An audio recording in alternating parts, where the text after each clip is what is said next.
Hello, and welcome to the recap video for week 3. Level 2 Lindy Hop. So we did kind of an assortment of things today. Just working on some technique and mechanical issues, as well as a few new moves. So the first thing we talked about was jockeying, which is how Ryan starts a dance without having to use words and say 5, 6, 7, 8 to his partner, or like, you know, we're going to start now, right? He says that with his body. So we connect in close, he gets a nice connection with me, and then what do you do, Ryan? Well, first, listen to the music. As you start, sounds like we're listening to the same music, and then I'll start doing slows, going forward, back, and then rock step. Yeah, it's so easy for me to feel that, because once he set up this kind of motion, when he goes to take that rock step, I have to go with him. Right. Like it's just kind of falling into it in a good way. But we did talk about in class that it's easier for me to feel that if Ryan has a larger area of connection across my back versus one of these, right? So it's just a lot easier for me to feel if he has his whole forearm across my back. And then I did a little solo exercise for follows because a lot of you were having a problem. Actually, can I have your back to the camera? I think that would be the most illustrative version of this. In swing outs, you were having this problem, right, of the arm across the front of you, which is sort of not really where we want to connect with our partner. And we've talked about leaders visually indicating that little basket, right, so that follows are like, hey, it's swing out time. And so when I see that, I make sure that my rib cage or my back goes in that and not my front. And so that means that I have to start turning my triples a little bit, right? So let me do this towards the camera maybe.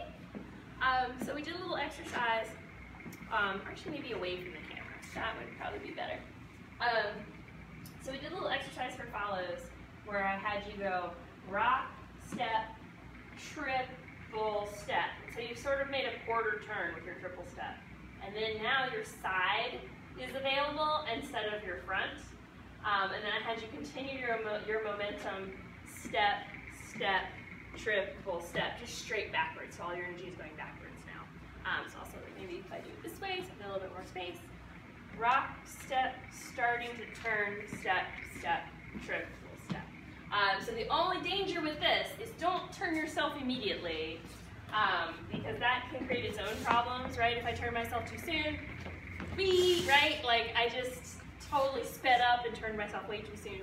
So you still have to find like the right speed and be staying on beat with the music and keeping your momentum moving in a consistent way as opposed to speeding it up and slowing it down.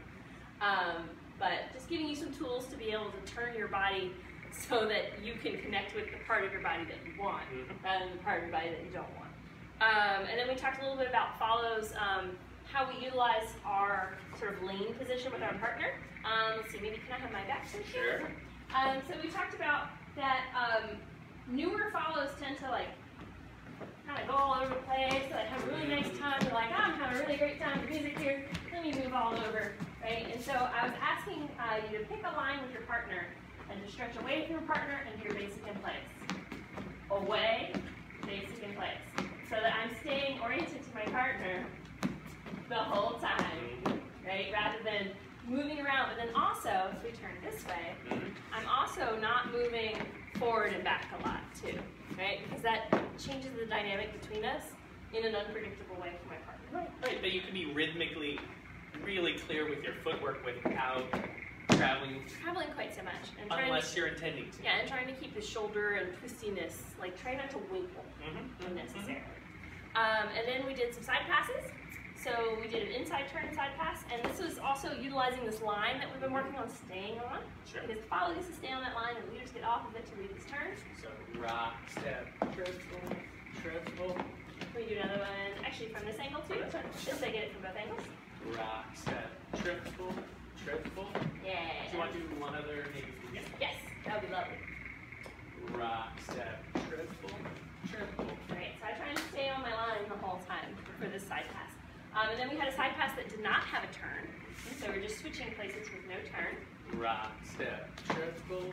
Right, and if we did that one with your back to the camera. Rock, step, triple. Right. And for all these side passes, I'm letting the follow keep the lane, and I'm getting off the line and then back on the line. Right, so that means follows don't try to move in an arc. Move straight. Okay. Yeah. It's your road. And then yes, it is your road. And then the last thing we gave you was solo footwork for 30s or Lindy Charleston. So we want to make sure we put that on video so you can practice it at home. So it's going to start with a rock step on your normal rock step foot. So right for follows, left for leads.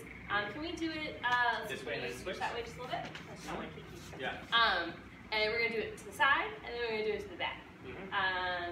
5, 6, 7, and rock, step, kick, step, 2, kicks, and step. Rock, step, kick, step, 2, kicks, and step. Rock, step, kick, step, 2, kicks, and step. So from the back, 5, 6, 7, and 1, 2, 3, 4, 5, 6, 7, 8. 1, 2, 3, 4, 5, 6, 7, 8. 1, 2, 3, 4, 5, 6, 7, 8. So your mantra is rock, step, kick, step, 2, kicks, and step. Yeah. So say that to yourself as you brush your teeth. Work on that between now and next week. We'll be working on that with a partner. So thanks, guys, and see you next week.